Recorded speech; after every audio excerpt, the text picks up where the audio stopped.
തവിടില്ലായിട്ട് പോത്ത് വെള്ളം കുടിക്കണ്ട. 20 ദിവസം കൂടുമ്പോൾ ഒരു ചാക്ക് തവിട് ഇങ്ങനെ എടുക്കും. എന്നിട്ട് കൊടുക്കന്നെ, പോത്തിന് കൊടുക്കന്നെ. പോത്ത് തിന്നട്ടേച്ചിട്ട് തന്നെ തവിട് നമ്മളൊരു ബക്കറ്റ് നിറച്ചുകൊണ്ട് എടുത്തിട്ടുണ്ട്. ഇനി ഒന്നും നോക്കാനില്ല. അപ്പോൾ തവിടായിട്ടാണ് പോവുക നമ്മൾ. അത് നമ്മൾ തവിട് ഇതിൽ പച്ചവെള്ളമാണുള്ളത്, പച്ചവെള്ളവും കഞ്ഞിരള്ളൂ. അപ്പോൾ ഇത് തവിടാണ്ട് ശരിയാ ഇത് കണ്ടിട്ടുക. ഇനി പോത്തിനെ ഒന്നാണ്ട് വിടുക. ഇനി പോത്തിൻ്റെ വരട്ടെ. ചന്തയിൽ പോയേക്ക് കുറച്ച് നേരം വൈകി പോത്തിനെ വിടാൻ. അപ്പോൾ ഒരു 11 മണിയായി. വിറ്റില്ല വെള്ളം കുടിക്കുക. അപ്പോൾ രാവിലെ വിട്ട മേനിയട്ടത്. ഇപ്പോൾ ഉള്ള ഇറച്ചിയാണ് ഇന്തിമുള്ളത്. വെള്ളം കുടിച്ച് വയറ് വീർക്കല്ല. ഇനി കുറച്ച് കഴിഞ്ഞാൽ വെള്ളം കുടിച്ചിട്ട് വയറാണ്ട് വീർക്കും. ഇതാ ഒരു ബക്കറ്റ്, ഒരു വലിയൊരു പെട്ടിയിൽ വെള്ളം വെച്ച് കൊടുത്തിട്ടുണ്ട് രണ്ടാൾക്കും പാടെ. പിന്നെ വൈക്കോലൊക്കെ കഴിഞ്ഞിരിക്കണം.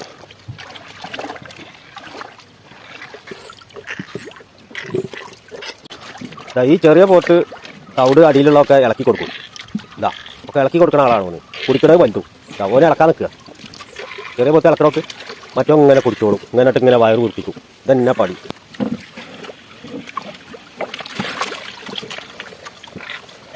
ഇളക്കാജി കൊള്ളി കൊല്ലൊന്നും വേണ്ട. ഇളക്കുന്ന ആളാണിത്. ഇവരാണ് ഇളക്കുന്ന ആൾ. തവിട് ഇളക്കി കൊടുക്കുന്ന ആളാണ്. കുടിച്ചിട്ട് അടിയാക്കി. ഇനി അടി ഒന്നുകൊണ്ട് മോന്തി വലിക്കണം. ഓ ഇളക്കും, ഇവൻ കുടിക്കും.